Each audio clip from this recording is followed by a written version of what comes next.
Federalist Paper for Canada, number 7. The Path Forward, How We Begin, by a citizen of the North. To the people of Canada, the hour is no longer early. The truth is no longer hidden. Our case has been made not just with words, but with the long record of betrayal, broken trust, and institutional contempt from those who claim to govern us. We have declared that the old Canada cannot be restored, and that something entirely new must rise in its place, a confederation of the free. But words, no matter how true, must give way to action. Now we must speak of how. Let us set aside illusions. Ottawa will not willingly surrender its grip. It will mock, threaten, delay, and distract.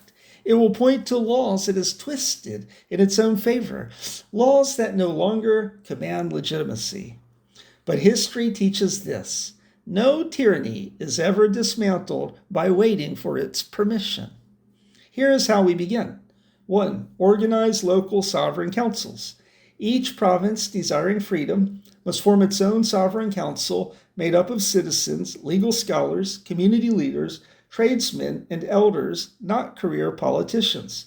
This body must draft a provincial declaration of sovereignty, laying out its right to self-determination, its rejection of federal overreach, and its intention to govern independently of Ottawa. This is not secession, it is reassertion. The power never belonged to the federal government to begin with. It was delegated. We are withdrawing that delegation lawfully and peacefully. 2. Begin drafting a provincial constitution.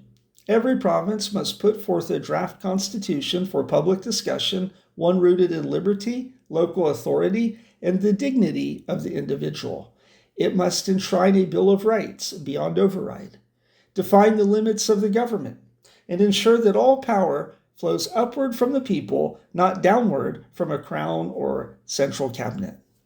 We must learn from the failures of the Charter. We do not need more vague promises. We need hard walls against abuse. 3. Form a Council of Provisional Confederation.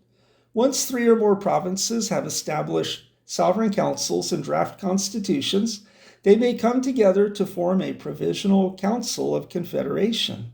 This body shall have no legislative power, but will coordinate logistics, diplomacy, and defense of the process.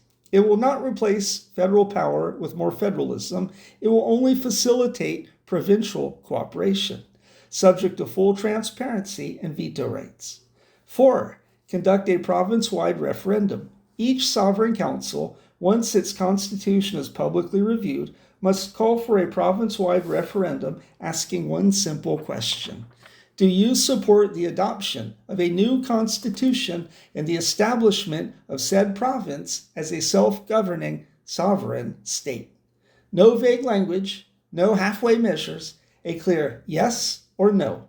Every vote must be counted in the open. International observers should be invited, and no court, federal or provincial, should have the power to stop it, because sovereignty is not granted by courts.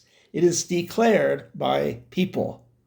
5. Begin disengagement and renegotiation. Should the people vote yes, the province must begin peaceful disengagement from all federal institutions, RCMP, CRA, Environment Canada, and others, while opening talks with other like-minded provinces on mutual defense, trade, and currency. The new confederation would be built not in rebellion, but in replacement of a failed regime. Existing treaties and relationships can be renegotiated under new terms as equals. 6. Reject the Clarity Act and all federal precondition.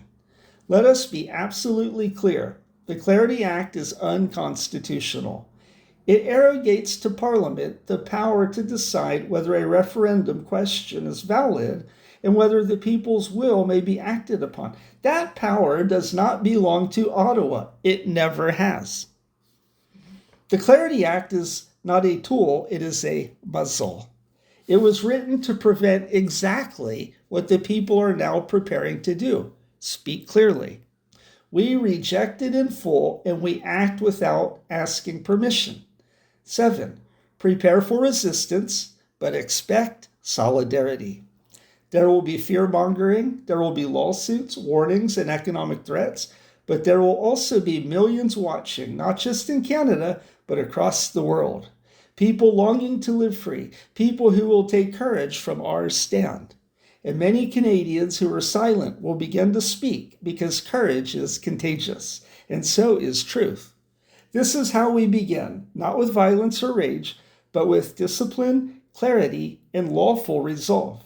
We do not break the country, we bury what broke it and build something better. We walk away from a dead federation and into a living confederation. In the next paper, we will explore the structure and contents of a model constitution for a sovereign province, one that can be debated, revised, and adopted by any region that chooses to be free. Until then, a citizen of the North.